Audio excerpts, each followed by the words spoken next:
1979, la télévision nationale d'Haïti est créée par le président Jean-Claude Duvalier pour vous informer, vous former, vous éduquer, vous distraire, pour tout savoir, pour être au courant de tout ce qui se passe dans le monde, l'Europe, l'Asie, l'Afrique, l'Amérique, l'Océanie.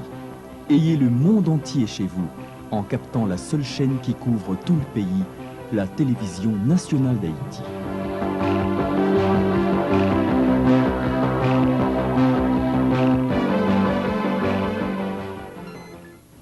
Mais alors, j'ai retenu tout au long de cette étude sociologique, Hubert de Wonstré, une expression qui est chère aux sociologues et que vous avez volontairement négligée, les classes sociales. Pourquoi? Oui, c'est une très bonne remarque. Je crois dans cet ouvrage, peut-être à la conclusion, je ne me rappelle pas exactement où, nous avons dit que nous n'avons pas pu embrasser tous les chapitres de la sociologie haïtienne. Il y a des questions comme des questions de religion, des questions de langue, qui n'ont pas été abordées, des questions sur la stratification sociale, sur les classes sociales, qui n'ont pas été abordées. Non pas que nous ne soyons pas intéressés au problème des classes sociales en Haïti, mais nous considérons que le concept de classe sociale, c'est un concept globalisant.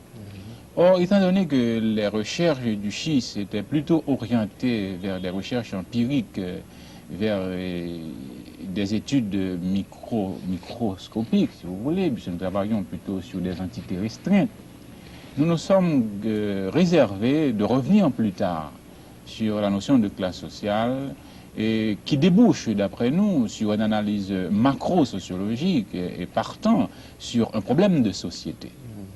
Mais certains sociologues disent qu'il n'existe pas de classe sociale en Haïti. Et je crois que c'est un peu osé de dire qu'il n'y a pas de classe sociale en Haïti. Je pense au contraire qu'il y a des classes sociales en Haïti. Mais les sociologues éprouvent beaucoup de difficultés à définir la notion de classe sociale.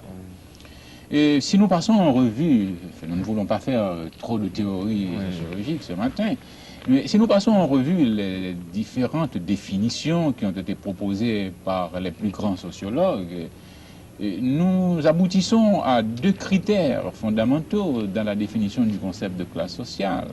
Il y a d'abord l'ordre objectif de la classe et il y a l'ordre subjectif de la classe. L'ordre objectif, c'est ce qui est, ce qui se voit. Par exemple, le niveau de vie de quelqu'un le situe dans la société, le situe dans la stratification sociale. Et la résidence de quelqu'un, son revenu, tout ça le situe objectivement dans sa société. Mais il y a aussi l'aspect subjectif. L'individu peut avoir un niveau de vie déterminé, il peut vivre dans un quartier, mais il est psychologiquement relié à d'autres intérêts, à un autre univers psychologique. Donc, autant de facteurs qui font que la définition de la classe pose des problèmes théoriques très sérieux. Et moi, personnellement, au SCHIS, avec mes étudiants et mes chercheurs, non pas que nous refusions le concept de classe, mais nous utilisons de préférence le concept de statut socio-économique, qui est un concept quantifiable et qui nous permet de mesurer les faits sociaux en Haïti. Alors Hubert de Wonstré, vous vouliez comprendre, vous avez compris, vous vouliez découvrir, vous avez découvert, vous vouliez expliquer le fait haïtien et vous l'avez expliqué. Donc les problèmes sont nettement posés dans ce livre. Alors maintenant, qu'est-ce qu'il reste à faire? Il reste beaucoup à faire. Il faut agir. Nous avons, je crois, perdu beaucoup de temps, et même trop de temps.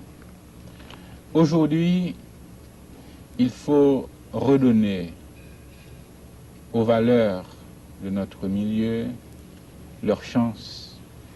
Il faut leur permettre de s'affirmer. Il faut donner aux talents la possibilité de se découvrir, de se perfectionner et de contribuer au devenir collectif. Il faut donner à chacun la chance de s'éduquer, de s'épanouir. Il faut éviter de travestir les talents, de les corrompre. Je redis encore que c'est le moment de permettre à chacun d'inventer son destin et de contribuer à cette invention collective qu'est le développement.